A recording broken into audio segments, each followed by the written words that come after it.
बस वही बातें चलती रहे। और एक कठिनाई होती, अगर तुम्हारे पास एक ही तरह की जमात इकट्ठी हो जाए तो मुश्किल हो जाती। वो जो भाषा समझती उसी भाषा में तुम्हें बोलना पड़ता। मैं चाहता था मेरे पास सब रंगों सब ढंगों के लोग हो। मैं चाहता था मेरे पास इंद्रधनुष हो, सातों रंग के लोग हो। मैं चाहता था मेरे पास एक तारा ना हो, मेरे पास सब तरह के वाद्य हों, कि मैं एक ऑर्केस्ट्रा बनाऊं जिसमें सारे वाद्य सम्मिलित हो सके। वे लोग जो मेरे पास एक तारा लेके इकट्ठे हो गए तो उनसे छुटकारा पाने में मुझे बड़ी मुश्किल हुई। उनसे छुटकारा पाना जरूरी था, क्योंकि उनकी जमात जो भाषा समझती थी वही भाषा मुझे बोलनी पड़ती थी। अब मेरे पास एक जमात है कि मैं जो भाषा बोलता हूं उसी भाषा को समझने के लिए वो राजी, क्योंकि वह मेरे हृदय को पहचानती। अब मेरे शब्दों पर मेरे सन्यासियों को बहुत चिंता नहीं करनी पड़ती। वे मेरे शब्दों में मेरे भाव को पढ़ते, वे मेरे शब्दों में मेरे अर्थ को सुनते।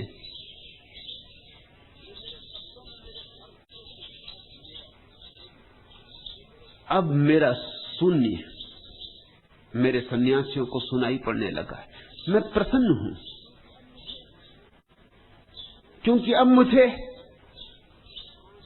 भीड़ भाड़ से, आम जन से नहीं बोलना पड़ रहा है। अब मैंने जो मुझे समझ सकते हैं, सुन सकते हैं, जो मुझे आत्मसात कर ले सकते हैं, उनको धीरे धीरे जुटा लिया है। उन्हें निमंत्रण दे देकर मैंने अपने पास बुला लिया है। अब मेरे पास ऐसे लोग हैं कि उनकी कोई अपेक्षा नहीं है मुझसे कि मैं यही बोलूं, कि ऐसा ही बोलूं। अब उनकी कोई अपेक्षा ही नहीं। वो मुझे पीने को राजी, जैसा मैं हूं वैसा पीने को राजी हूं। आज जो पिलाऊंगा वही पीने को राजी। वो ये नहीं कहेंगे कि कल तो आप कुछ और ही पिलाते थे, आज कुछ और पिलाने लगे। कल कल था, आज आज, और कल आने वाला कल होगा। अब उनकी चिंता नहीं है संगति बिठाने की।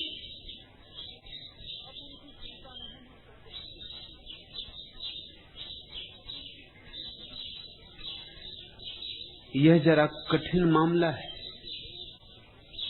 सातों रंग के लोगों को संभालना, सब शैली के लोगों को साथ साथ लेके चलना। इसका मजा भी बहुत है, इसकी झंझट भी बहुत है। कृष्णमूर्ति झंझट से तो बच गए, लेकिन फिर जीवन में वे जो करना चाहते थे नहीं कर पाए। कृष्णमूर्ति अत्यंत विषादग्रस्त थे।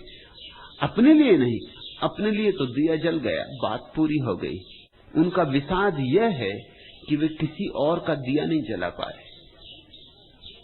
इसलिए नाराज हो जाते, चिल्लाते, अपना माथा ठोक लेते, क्योंकि लोग समझते ही नहीं।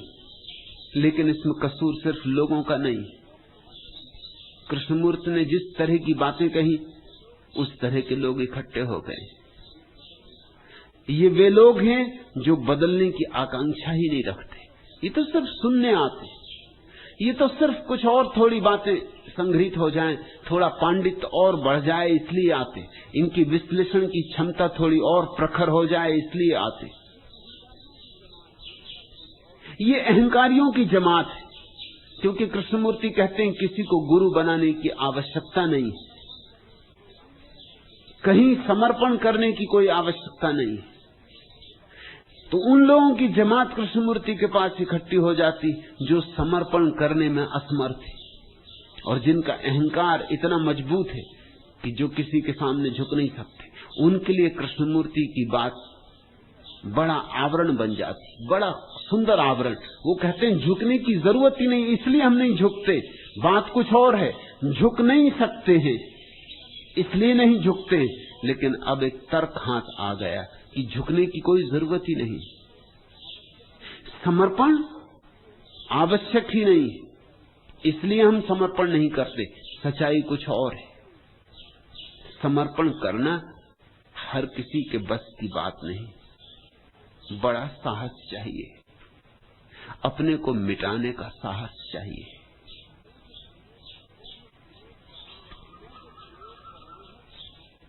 मैं जो प्रयोग कर रहा हूं वो पृथ्वी पर अनूठा है, इसलिए श्री कांति भट्ट जैसे लोग उसे नहीं समझ पाएंगे।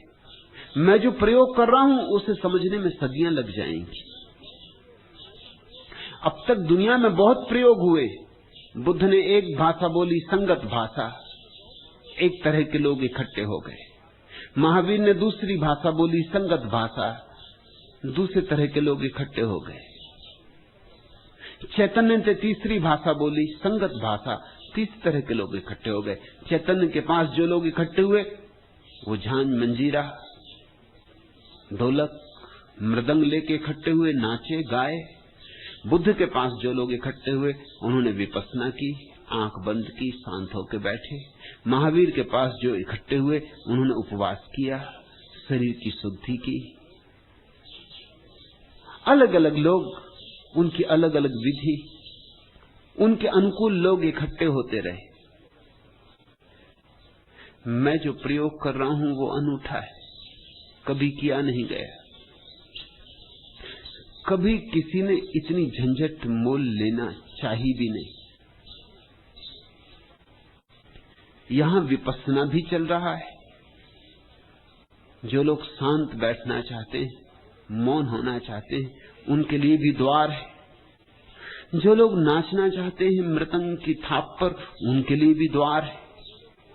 जो अकेले में एकांत में बांसुरी बजाना चाहते हैं, उनके लिए भी द्वार है। और जो बहुतों के साथ संगीत में लीन होना चाहते हैं, उनके लिए भी द्वार है। मैं एक मंदिर बना रहा हूं जिस मंदिर में सभी द्वार होंगे। मस्जिद का भी द्वार होगा, और गिरजे का भी, और गुरुद्वारे का भी, मंदिर का भी, सिनागाग का भी, जिसमें सारे द्वार होंगे। तुम कहीं से आओ, जिस द्वार से तुम्हारी रुचि हो आओ, भीतर एक ही परमात्मा विराजमान है। ये की बात है। इतने भिन्न भिन्न लोगों को साथ संभाल के चलना कठिन काम, लेकिन बात लगता है बनी जा रही, बनते बनते बन रही, लेकिन बनी जा रही।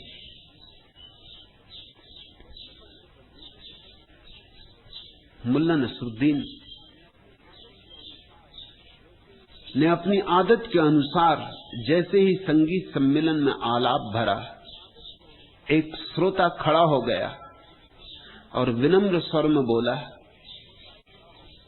बड़े मियां, आप गाने की इसलिए, कल मैं आप ही की तरह गा रहा था तो पिटते पिटते बचा। मुल्ला नसरुद्दीन ने अपनी ही स्टाइल में गीत प्रारंभ किया और बोले, महाशय, मेरा ख्याल है कि आपका गाने का ढंग घटिया रहा होगा। यदि हूबहू मेरी स्टाइल में गाते तो जरूर पिटते।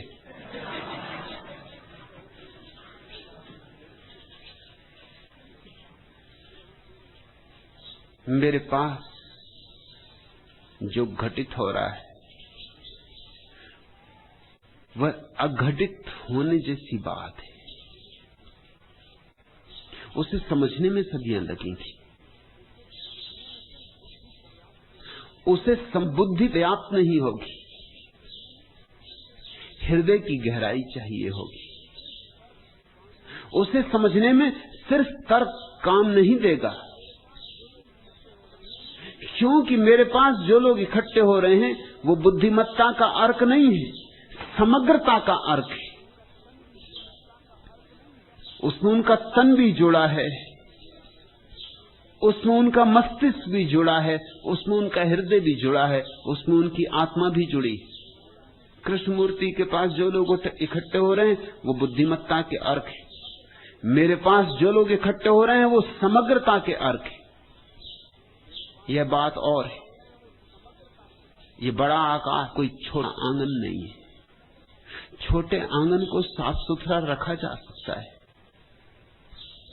लीपा पोता जा सकता है, इस बड़े आकाश को कैसे लीपो पोतो, कैसे साफ सुथरा रखो, ये तो जैसा है वैसा ही अंगीकार करना होगा। मैं निसर्ग का भक्त हूं, मेरे लिए निसर्ग ही परमात्मा है, और परमात्मा ने जितने रूप लिए वे सब मुझे स्वीकार है। परमात्मा ने जितने ढंगों में अपनी अभिव्यक्ति की है सबका मेरे मन में सम्मान है। कृष्णमूर्ति के पास भक्त जाएगा तो कृष्णमूर्ति कहेंगे गलत, ये मंदिर की पत्थर की मूर्ति के सामने सिर पटकने से क्या होगा। भजन कीर्तन सब आत्म सम्मोहन है, संगीत संकीर्तन ये सब अपने को भुलावे के ढंग है। मेरे पास भक्त आएगा तो मैं कहूंगा कि पत्थर में भी भगवान है, क्योंकि भगवान ही है तो पत्थर में भी वही होगा।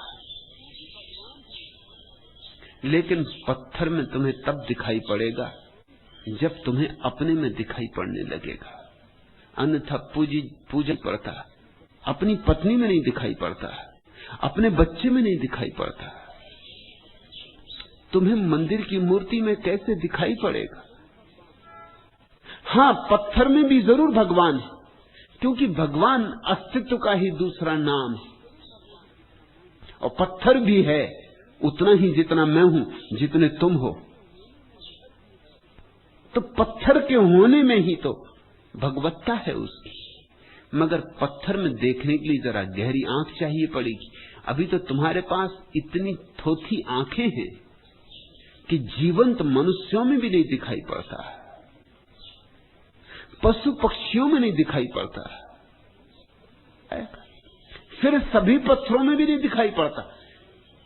छेनी से किसी ने पत्थर पर थोड़े से हाथ मार दिए, हथौड़ी चला दी, उसमें दिखाई पड़ता है। या किसी ने किसी पत्थर पे आके सिंदूर पोत दिया, उसमें दिखाई पड़ने लगता है।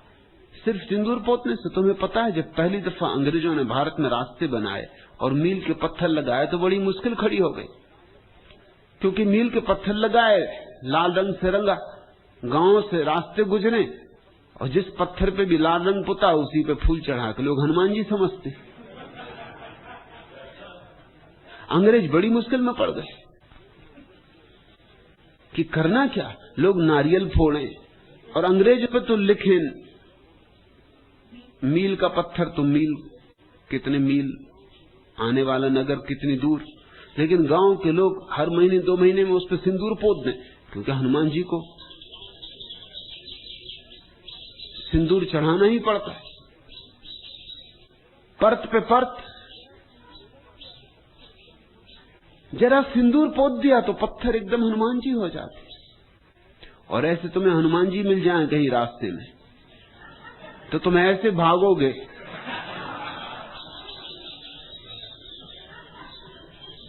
तुम्हारा तो क्या, विवेकानंद ने अपने संस्मरण में लिखा है कि हिमालय में यात्रा करते वक्त बंदर, कुत्ते, इस तरह के प्राणियों को यूनिफॉर्म से बड़ी दुश्मनी, पता नहीं क्यों। पुलिस वाला निकल जाए कि कुत्ते एकदम भौंकने लगते, पोस्टमैन की सन्यासी एक यूनिफॉर्म भर, यूनिफॉर्म के दुश्मन। देखा होगा विवेकानंद को गैरिक वस्त्रों में चले जाते, बंदर एकदम नाराज हो गए, एकदम दौड़ा विवेकानंद के पीछे। विवेकानंद शक्तिशाली आदमी थे, हिम्मतवर आदमी थे, लेकिन एकदम हनुमान जी पीछे आ जाएं, विवेकानंद भी। लेकिन जितने विवेकानंद भागे, बंदर और मजा लिया।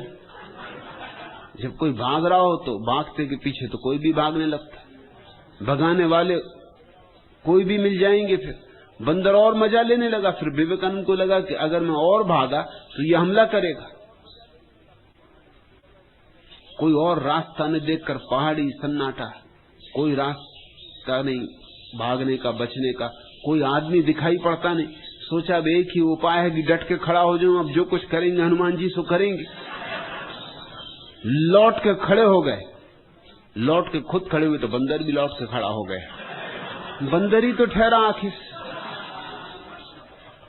जी कोई नाराज हो गए, क्या बात। ऐसे जाके पत्थर के सामने प्रार्थना करते थे कि हनुमान जी कभी प्रकट हो। पत्थर की पूजा करोगे और अभी तुम्हें मनुष्य में भी परमात्मा दिखाई पड़ा नहीं। मनुष्य की तो छोड़ दो, अपने भीतर नहीं दिखाई पड़ा। निकटतम जो है तुम्हारे प्राणों में बैठा, प्राणों की भांति, वहां नहीं दिखाई पड़ा। तो मैं भक्त से कहूंगा कि जरूर पत्थर में भी भगवान है, क्योंकि भगवान ही है। पर पहले अपने में खोजो, और अगर अपने में खोज पाओ तो मंदिर की मूर्ति में भी है, फिर चारों तरफ तुम्हें वही दिखाई पड़ेगा। मेरे पास तुम जो लेके आओगे मैं उसी का उपाय करूंगा कि तुम्हारे लिए सीढ़ी बन जाए। चेष्टा करूंगा कि तुम्हारे राह के बीच पड़ा हुआ जो पत्थर है, जिसकी वजह से तुम अटक गए हो, वो सीढ़ी बन जाए। कृष्णमूर्ति की एक धुन है, उस धुन से इंच भर यहां वहां वो तुम्हें स्वीकार नहीं करते। उन्होंने कपड़े पहले से तैयार करके रखे। यूनान में एक पुरानी कथा है कि एक सम्राट था, वो झक्की था। उसकी झक यही थी कि उसके पास एक सोने का पलंग था, बड़ा बहुमूल्य पलंग था। उसके घर में कोई भी मेहमान होता तो उसी पलंग पर सुलाता। मगर एक उसकी झंझट थी, उसके घर कोई मेहमान नहीं होता था। जब लोगों को पता चलने लगा, धीरे धीरे कुछ मेहमान गए और फिर लौटे ही नहीं, तो मेहमानों ने आना बंद कर दिया। मगर कभी कभी कोई भूल चूक से फंस जाता था तो वो उस बिस्तर पर लेटा था। अगर उसके पैर बिस्तर से लंबे होते तो पैर काटता, अगर पैर उसके छोटे होते, बिस्तर से वो छोटा होता, तो दो पहलवान दोनों तक। और ठीक बिस्तर के माप का आदमी कहां मिले, कभी 1,00,000 2,00,000 में संयोग से कोई मिल जाए ठीक माप का तो बात अलग, नहीं तो ठीक माप का आदमी कहां मिले। कोई इंच छोटा, कोई इंच बड़ा, कोई ऐसा कुछ वैसा। इस जगत में कोई व्यक्ति किसी एक तर्क सरणी के अनुसार न तो पैदा हुआ है, न उसकी नियति है कि किसी तर्क सरणी के अनुसार जिए। कृष्णमूर्ति के पास एक बंधा हुआ जीवन ढांचा है। वो कहते हैं बस इसके अतिरिक्त और कुछ भी नहीं। मेरे पास, मैं पलंग की फिक्र नहीं करता। अगर जरूरत पड़े तो पलंग को छोटा बड़ा किया जा सकता है, तुम्हें छोटा बड़ा नहीं किया जा सकता। तुम अगर भक्त हो तो मैं तुम्हारी भक्ति में और 4 चांद जोड़ूंगा, और तुम अगर ध्यानी हो तो तुम्हारे ध्यान में और 4 चांद जोड़ूंगा। तुम जो हो उसमें कुछ जोड़ूंगा। तुम्हारे भीतर अगर कुछ कूड़ा करकट है तो जरूर कहूंगा कि इसे फेंको, हटाओ। मगर तुम्हारी पर कोई आघात मेरी तरफ से नहीं होगा। इसलिए स्वभावतः मेरी बातें असंगत होंगी। और तथाकथित बुद्धिमानों की सबसे बड़ी अड़चन ये कि संगत बात चाहिए उन्हें। लेकिन मैं क्या कर सकता हूं, लोग ही इतने भिन्न हैं। भिन्नता इस जगत का स्वभाव है। मैं क्या कर सकता हूं, ये मेरे हाथ की बात नहीं। पलंग काटा जा सकता है, तुम नहीं काटे जा सकते। और पलंग का काटना कभी कभी खूब काम कर जाता है। मुल्ला नसरुद्दीन बहुत परेशान था। उसको एक ही चिंता, रात में 10-5 दफा उठ के वो अपने बिस्तर के नीचे जगह जगह छाए हुए कि आदमी को सचेत रहना ही चाहिए। उसकी पत्नी भी परेशान कि तुम न सोते न सोने देते। रात में 10 दफे उठ उठ के दिया जला के देखोगे कोई बिस्तर के नीचे तो है नहीं। पत्नी उसे मनोचिकित्सकों के पास ले गई, उन्होंने बहुत समझाया, मनोविश्लेषण किया, उसकी अचेतन बातें उसको समझाई, उसके सपनों का विश्लेषण किया, यह किया वह किया, कोई काम ना आया। उसकी बीमारी जारी रही।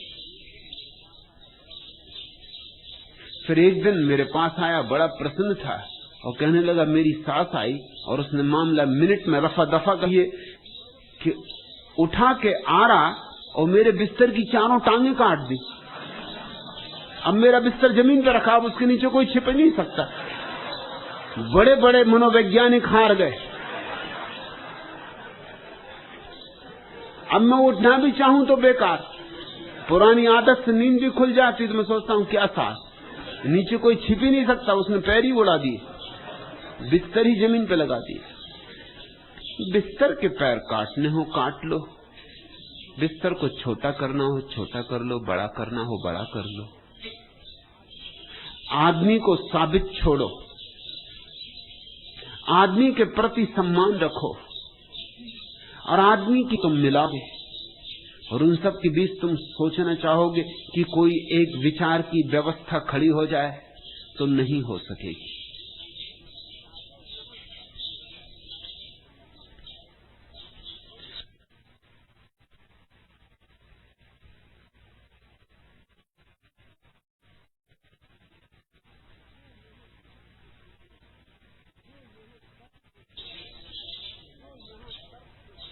आक्रोश से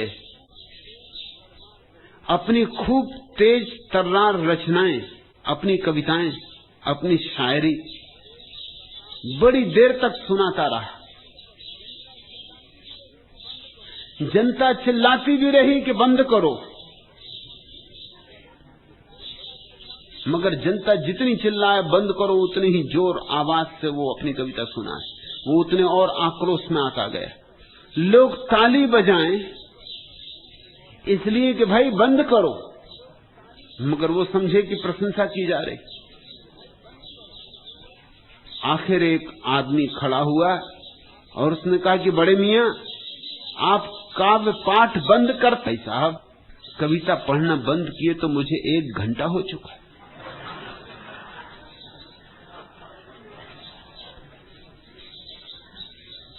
जो लोग मुझे तर्क से सुनने आएंगे,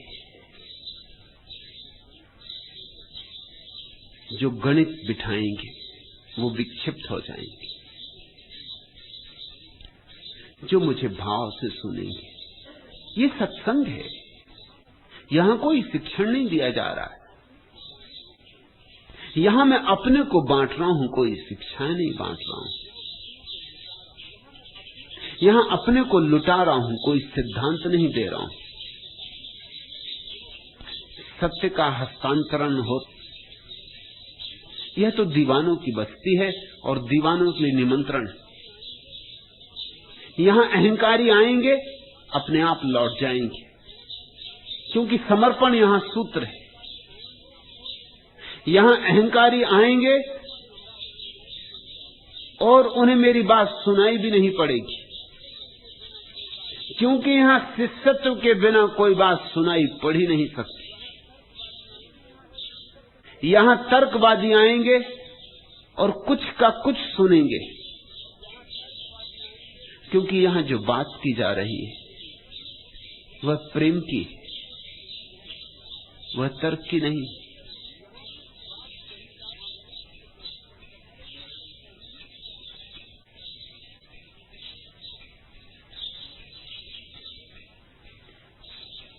फिर लोग अपना अपना हिसाब लेके आते हैं।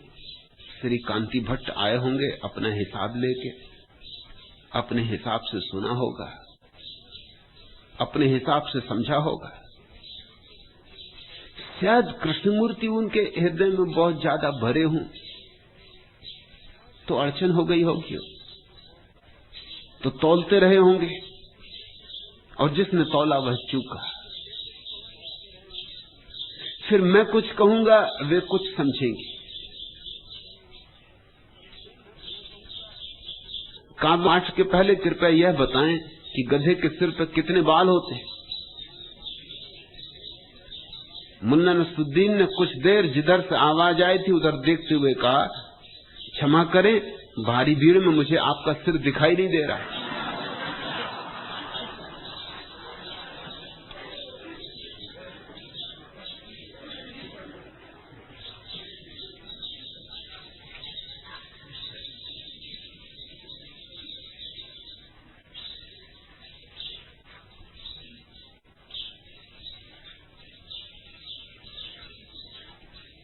आखिरी प्रश्न,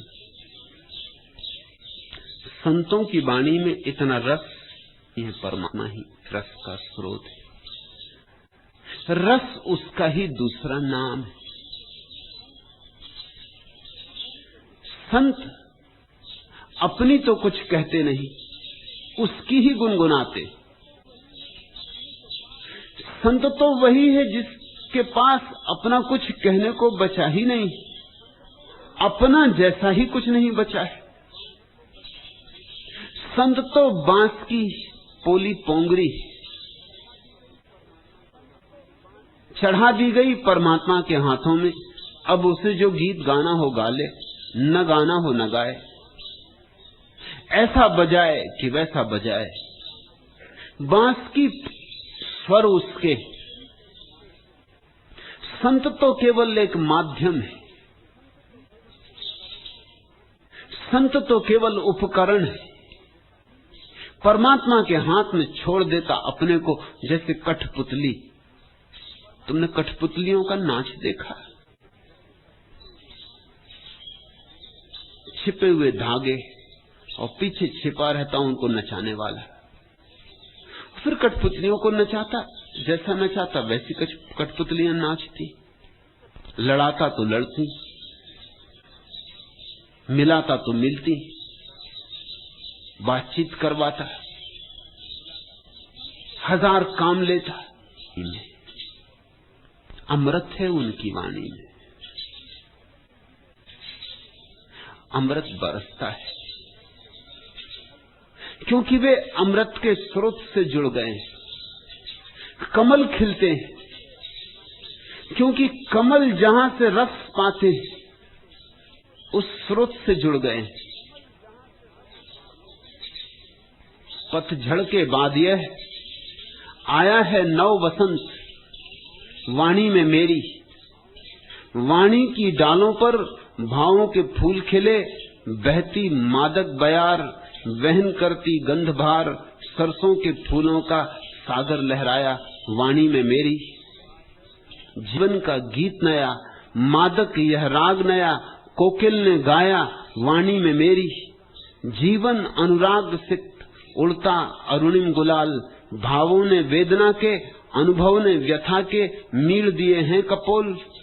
अरुणिम आभा का यह नव प्रकाश छाया वाणी में मेरी। आस्था के फूल सजा, श्रद्धा के दीप जला, अक्षत विश्वास और ममता की रोली ले, नवयुग के अर्चन का थाल यह सजाया वाणी ने मेरी। पतझड़ के बाद यह आया है नव वसंत वाणी में मेरी।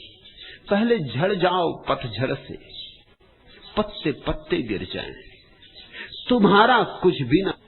वे अंकुर तुम्हारे नहीं, वे अंकुर परमात्मा के। मिटने की कला सीखो। जिस दिन तुम मिट जाओगे पूरे पूरे, उस दिन परमात्मा तुमसे बहेगा, अहिर्निश बहेगा, बाढ़ की तरह बहेगा। और तब न केवल तुम तृप्त होगे, तुम्हारे पास जो आ जाएगा उसकी भी जन्मों जन्मों की प्यास तृप्त हो जाएगी। पूछते हो तुम वेदमूर्ति, संतों की वाणी में इतना रस किस स्रोत से आया है, और संतों की वाणी से इतनी तृप्ति और आश्वासन क्यों मिलता है? इसीलिए आश्वासन सकते, याज्ञवल्क्य प्रमाण हो सकते, बुद्ध प्रमाण हो सकते, दरिया प्रमाण हो सकते। प्रमाण तो होता है सदा कोई जीवंत व्यक्तित्व, जिसके चारों तरफ एक आभा होती, जिस आभा को तुम छू सकते हो, जिस आभा को तुम स्पर्श कर सकते हो, जिस आभा का तुम स्वाद ले सकते हो, जिसके आसपास एक मधुरिमा होती, एक माधुर्य होता, जिसके आसपास तुम में अगर खोज हो तो तुम भौरे बन जाओ कि रस पियो। और होता है तो आश्वासन मिलता है कि मैं व्यर्थ ही नहीं दौड़ रहा, कि मेरी कल्पनाओं में, मेरे स्वप्नों में जो छाया उतरी थी वह छाया ही नहीं, माया ही नहीं, सत्य भी हो सकता है।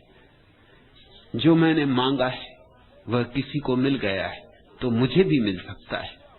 जो मैंने चाहा है किसी में पूरा हुआ है तो मुझ में भी हो सकता है। मुझ जैसे ही हड्डी मांस मज्जा के व्यक्ति में जब ऐसी अनंत शांति और आनंद का आविर्भाव हुआ है तो मुझ में भी होगा। इसलिए आश्वासन मिलता है।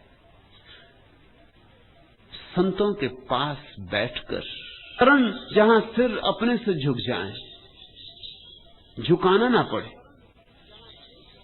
ऐसा हुआ कि बुद्ध को जब तक ज्ञान उपलब्ध न हुआ था वे महा तपस्या करते थे, बड़ी तपस्या, बड़ी दुर्धर्ष।